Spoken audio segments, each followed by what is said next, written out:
নমস্কাৰ, মই সুনজ্যোতি ৰাভা আৰু মই আপোনালোকক জনাব পাই সুখী হৈছোঁ যে প্ৰভু শ্ৰী গণেশৰ সেৱা লৈ যোৱা 19 মাহ ইংৰাজী 2 ফেব্ৰুৱাৰী 2025 বৰ্ষৰ বাৰ্ষিক পূজাতে সংকল্প লৈ বাবাৰ এটা 5 ফুট উচ্চতাৰ শিলামূৰ্তি নিৰ্মাণ প্ৰকল্প হাতত লোৱা হৈছিল।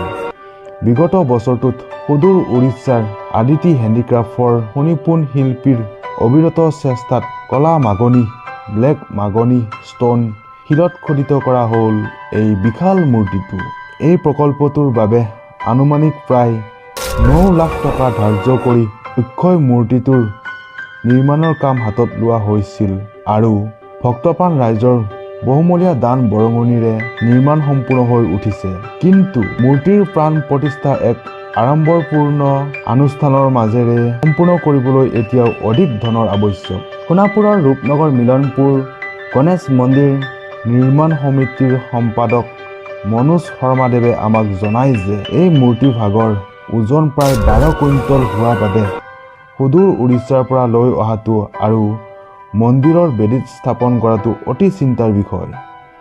মন্দিৰৰ বাৰ্ষিক পূজা পৰিচালনা সমিতিৰ সম্পাদক শ্ৰীযুত দীপ বড়োদেৱৰ সৈতে দুয়োজনেই ইতিমধ্যেই উৰিষ্যাত উপস্থিত হৈ মূৰ্তিটো অনাৰ বাবে সকলো ধৰণৰ প্ৰস্তুতি সম্পূৰ্ণ কৰি তুলিছে।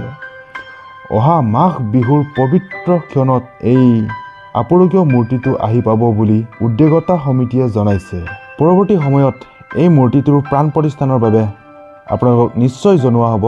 তাৰ কাৰণে আপোনালোকে ছাবস্ক্ৰাইব বা ফ'ল' কৰি ৰাখিব। ধন্যবাদ।